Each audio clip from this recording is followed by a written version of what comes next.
Hi, my name is Alex, and welcome to this webinar on how to make money using tactical arbitrage. We've got a lot of cool stuff to cover, but I want to kind of stick to the fundamentals. The reason that we're putting this webinar together is to help you get to profitable items as quickly as possible. I mean, obviously, once you've sort of worked out how to do it once, you can repeat the process over and over again. Now, one thing that I've done to help make this process a little more easier is I've also added a pinned post to the Facebook group. You can pop on over to Facebook groups FBA Tactical Arbitrage and have a look in the featured posts section. And you'll see a pinned post there which explains pretty much what I'm about to tell you now. Let's aim to find $100 worth of profit in as short a time as possible, and simplify this dashboard here, which might look like the cockpit of an aeroplane the very first time you jump on in, but is actually a lot less scary than it looks once you've understood some of the nuts and bolts that make it all work. All right, so in the pinned post, we go over a few key things. I'm going to run through those key things first now, just by explaining them, and then I'm going to show you those things in action. The first thing is to subscribe to online arbitrage newsletters. So the reason you might do this, and we're going to use a product search today as an example. Now, a product search, I think, is where most people want to use as a stepping off point. If you've joined up under the online arbitrage tier or the online arbitrage plus wholesale or the full suite tier, I think one of the first things you're most likely going to want to do is to jump on in and do a product search. Now, product search, and I'll duck over to that page now. Product search consists of a series of web pages or domains that you can source from. And of course, we're comparing those against the Amazon catalog and looking for profitable items using the age-old buy low, sell high strategy. Now, Tactical Arbitrage does all the smart stuff, and it works out the fees that Amazon will charge you, and it spits out which items have a positive ROI at the end of it.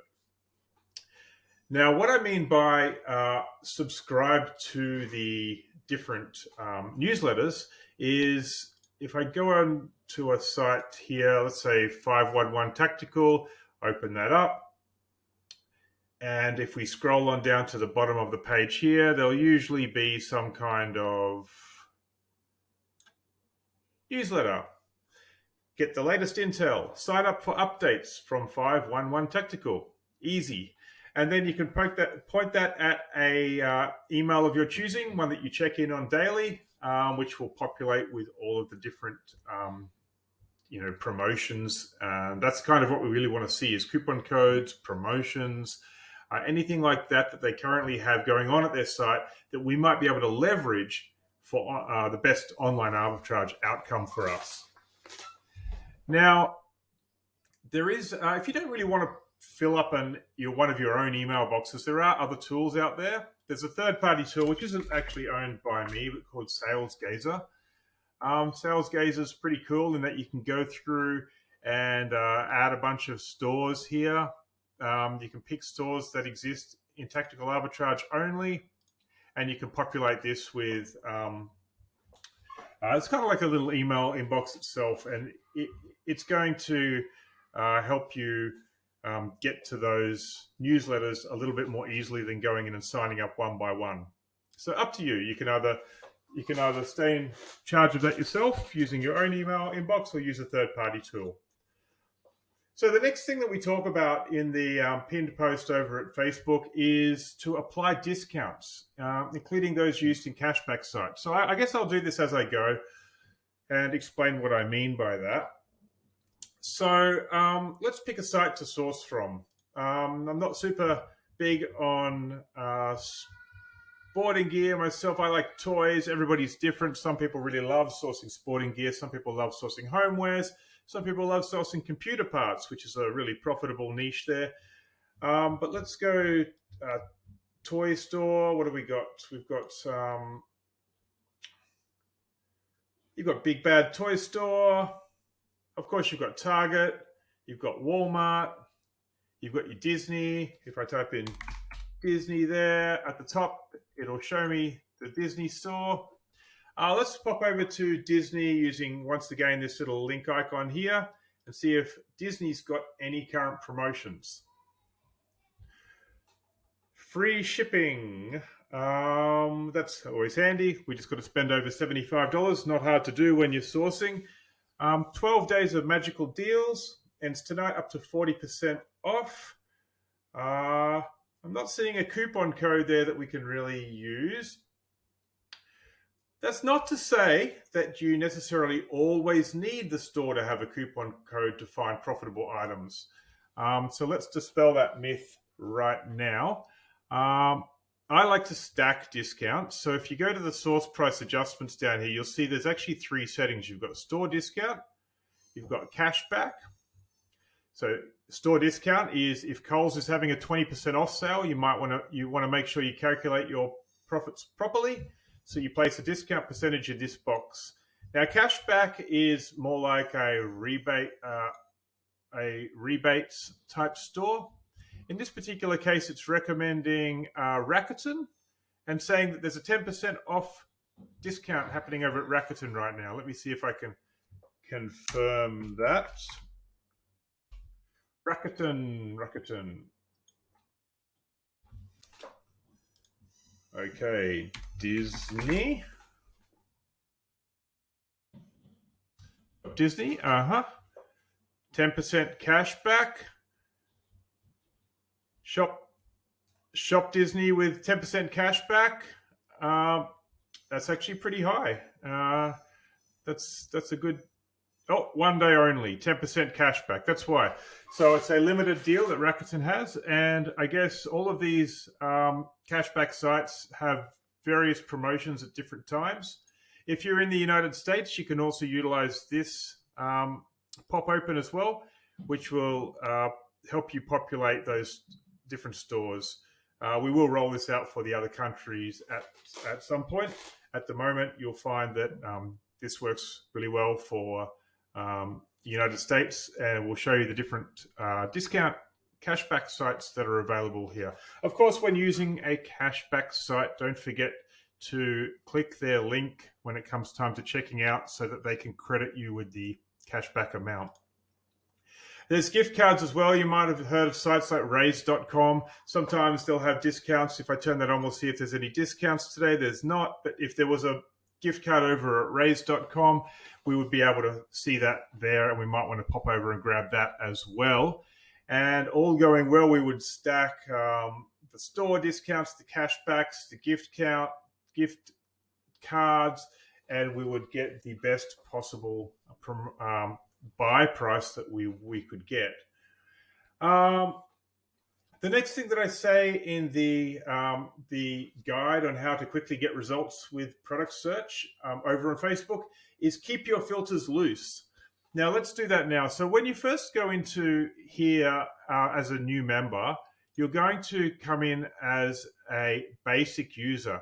Now the basic user has a very simple interface, which is essentially select a store, select a category, manually type in a couple of discounts, and run a search. The system will then return any profitable items, and there is a nice little view data basic interface as well, which we'll have a look at in a minute. I personally like the advanced tab.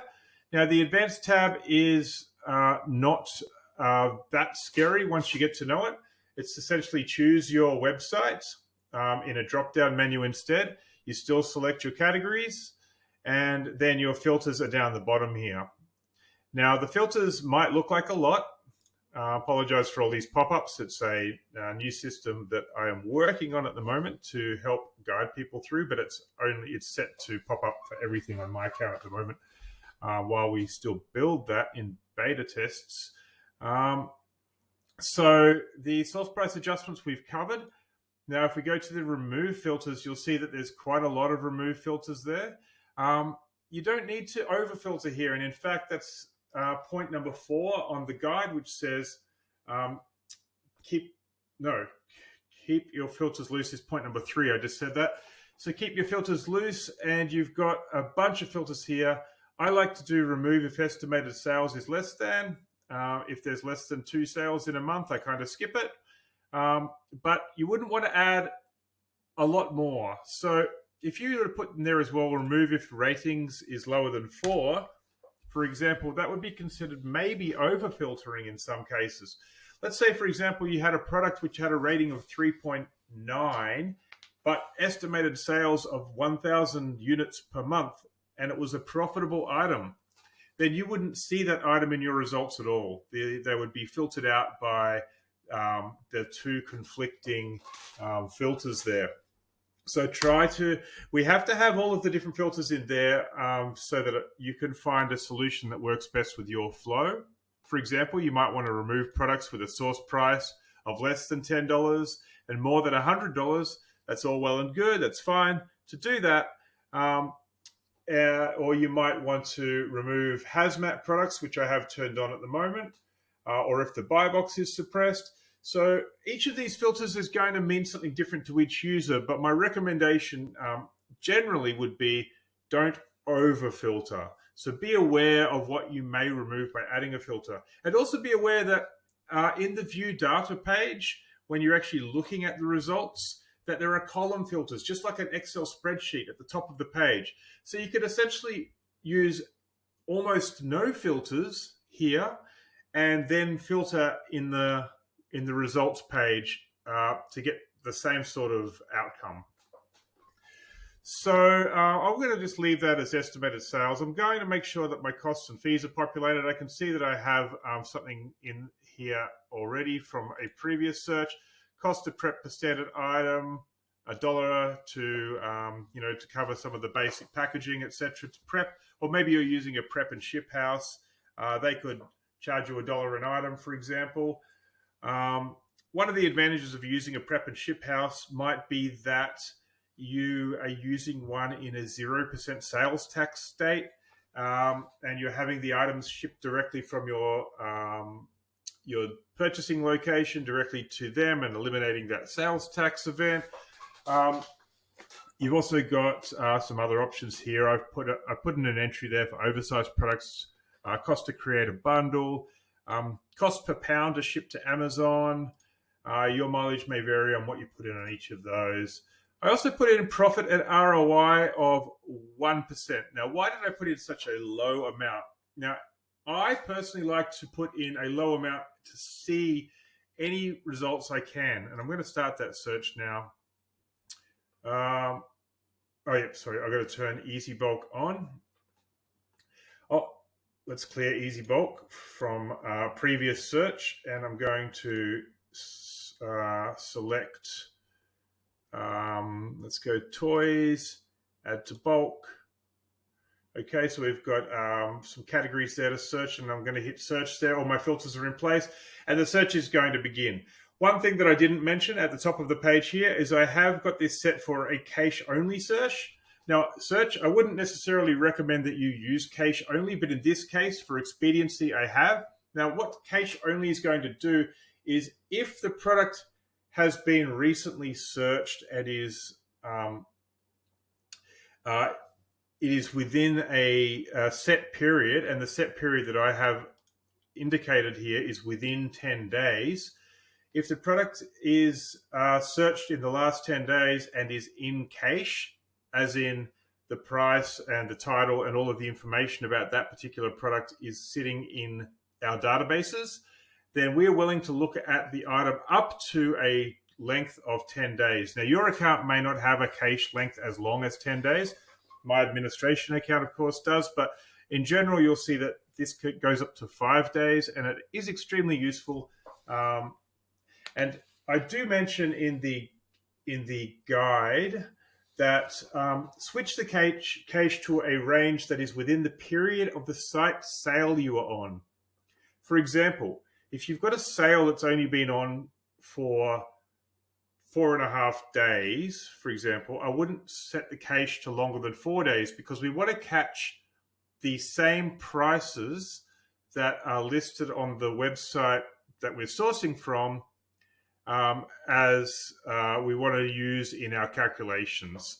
So if the price was changed 4.5 days ago for a sale on target, we would set our cache to less than that, like 4 days. For quicker results, you can use the cache-only search settings. So it looks like we've found products already, so I'm going to jump on in and take a look and see what we can see. And we're looking for about $100 in profit. Now, the sort of things we're looking for on this page, and I'll just show you the basic view as well. The basic view is cool if you're using a device, like let's say you're on an iPad. It condenses all the data into a more manageable kind of a block here and lets you see everything from profit to the history graphs, to comparing the products, to having a look at what the gross ROI is, etc., per item. And that's really cool. I mean, this item right at the top here, it's got a buy price of $349. After our 10% discount and some prepping and shipping fees, we're looking at $328.58. And that little mouse over there is going to, some people actually prefer the basic view for their day-to-day use over the advanced view. But the advanced view has a bit more across all the columns. And I do enjoy the column filtering aspect of the advanced view, and I'll show you that as well. So jumping back into the advanced view, that was an interesting looking product and it almost grabbed me for a second. I wanted to sit there and play with that and find out what was profitable about it and just how much money we could make just on that one item alone. But if you're having a look at the more spreadsheet style interface here, you can see at the top we've got these column filters as well. So if we were to have a look at is the item in stock or not, we want to have a look, and we'll just have a look at the ones that are yes in stock, and that's going to remove that top one there. We might want to have a look at match quality. Now, Tactical Arbitrage is really clever and uses some advanced image recognition algorithms as well. So we have a match quality score to try and confirm that the product on the left at the source is matching the product on the right at the target at Amazon. And I currently am using that anyway with a match quality score of greater than 60%. Normally anything above 70% is useful to us. Okay. Other things we might want to look at is the UPC match. And you'll see that the columns here are all nicely color-coded. If we've got a UPC match, both at Amazon and the source, then you'll see that that's marked in green as well. And we're also looking for positive ROI, and we're also looking at a good sales velocity as well. So we might want to start by only having a look at estimated sales monthly, sales of over a certain amount. Let's say we only want to see things with maybe 6. We can apply that in the column filters there. And now we're seeing items that move more quickly. So very cool. One of the things we would need to do, I haven't connected this account to my Seller Central account right now, but if I had, then I could click the check restrictions button, which if you have the restriction detective, which is, this will link you to if you don't. It's a extension of Tactical Arbitrage, which will help you determine whether or not a product is restricted for you or not. And if the item is not restricted for you, then let's go for it. So I'm going to have a look at this item over at here, $24.99. Everything looks good. Now, I don't have my VPN on at the moment, so I can't be certain that we're going to see the exact same prices that Amazon sells. Amazon's saying $52.99 right now. So, yeah, we are seeing roughly those prices there. So there's quite a large amount of money even just in this first item. I can see there's only one new seller. Oh, sorry, 11 new sellers. I'm going to jump on in there and have a look at those in a little bit more detail. Tactical Edge can be accessed via the small microscope on any product row. It's also in the basic view as well. When you jump on in there, you'll see a bit more data. The data that we really want to see is in relation to the sellers, so that we can get a good indication of who we're up against. So I can see there that there's a merchant fulfilled seller, $51.95. He's not the guy who's got the buy box at the moment. I can see the buy box price holder is $52.99. So this is the second gentleman. Now, these are both merchant fulfilled sellers. So I would argue that you could sell higher. And I'm sure this fulfillment by Amazon seller at $54.98 is being rotated into the buy box periodically. And probably we can see that on the graph here. It's a bit difficult to see whether or not he's being rotated in, but normally you can price a little higher with fulfillment by Amazon. There is quite a spread between that $51.95 merchant fulfilled and the $54.98. So maybe if he drops just a little lower, he'll start rotating in more regularly. The good news is that this is selling really quickly, and it's also available over on Disney. So this product alone is looking at a $13 gross profit. So once we've taken 3 or 4 of those, that's halfway to our $100 straight away. We may want to sell even more than that, but I wouldn't mind checking more than one product here before we wrap it up. So next we have Jesse Interactive talking action figure. I can confirm again, not just via UPC match, but just visually, that this is definitely a match. And this item here is showing a 51% ROI, $16 profit. There's 27 sellers on that. If we want to go to something with slightly less sellers, we might pick an item like this Cinderella costume for kids. Certainly looks like a match to me. One thing you've got to be paying attention to with clothes is sizes. On over at Amazon, this is a size 4 blue.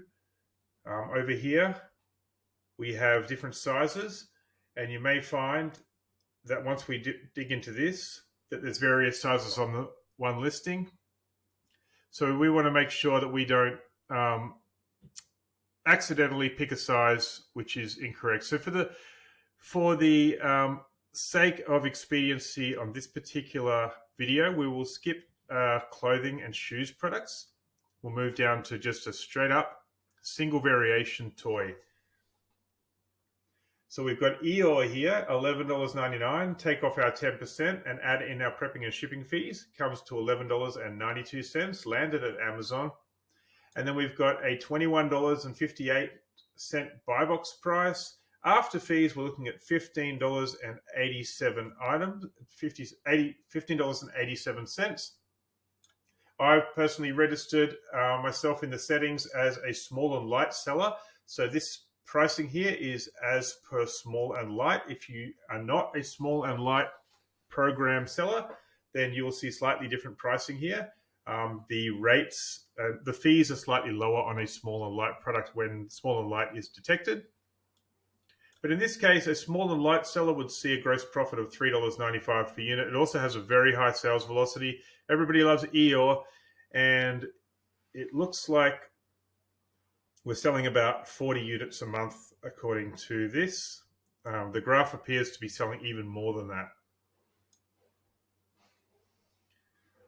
Black Panther plushie, $16.55 after fees. $27.95, $20.78 after fees, $4.23 gross profit.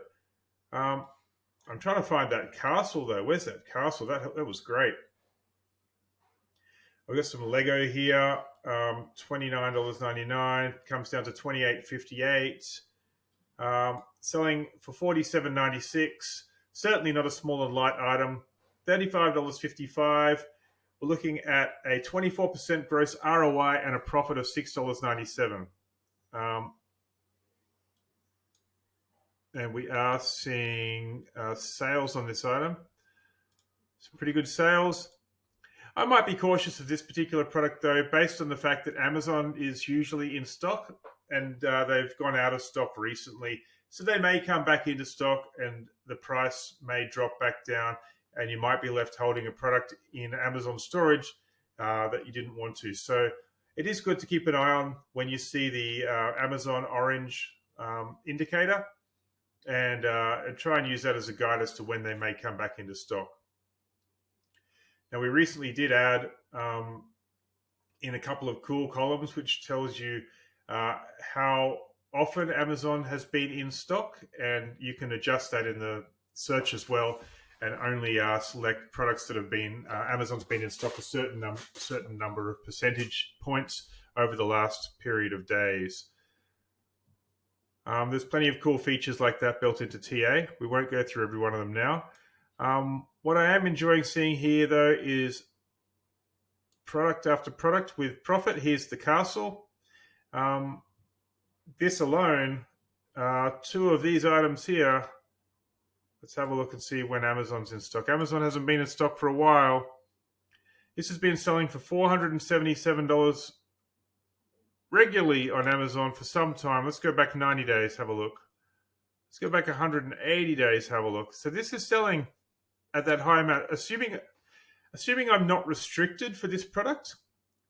But let's say I'm not, then this price here at $349, less our discounts, $328. I know it's a big ticket item, and everybody's a bit nervous with big ticket items in case of refunds and that sort of thing. And you have to be a little cautious just how many big ticket items you put in there.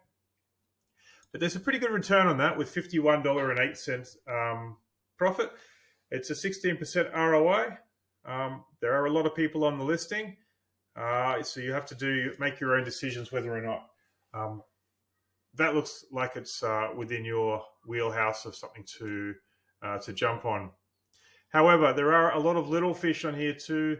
You've got Queen Anna doll there. She's $3 profit.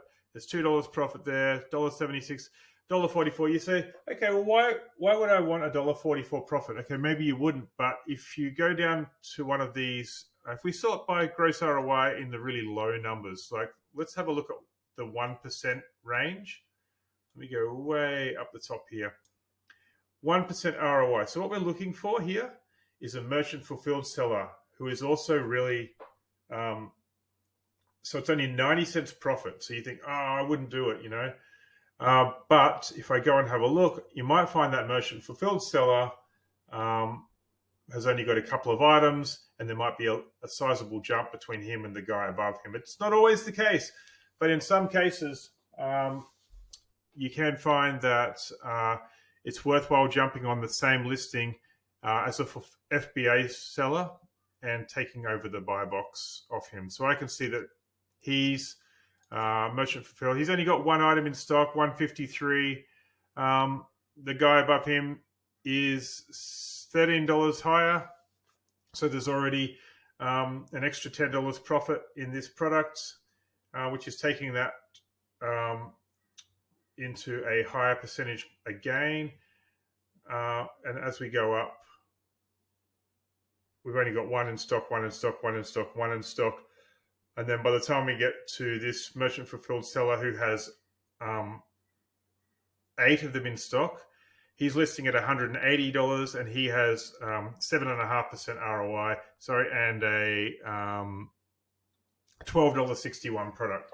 So even though I just put 1% in there, I can still see that in some cases it may be worth jumping on that listing. Every one of these is going to be different, but had I put in there minimum 20%, I would never have seen this product come up. Even if I put minimum 10%, I would never have seen this particular item appear in my searches. And it may still be useful to me. So that's why I keep my my ROI super low like that. Okay, the webinar, I was trying to keep under 30 minutes. We've covered a lot of things there, and I think we've easily found $100 worth of products, profit in products. I hope you've enjoyed this mini tour on the product search feature. There's obviously a lot of other features that we'll save for another day and another video.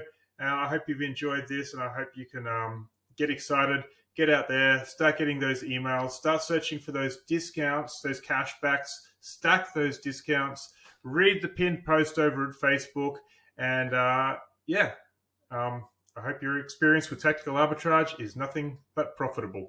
Cheers.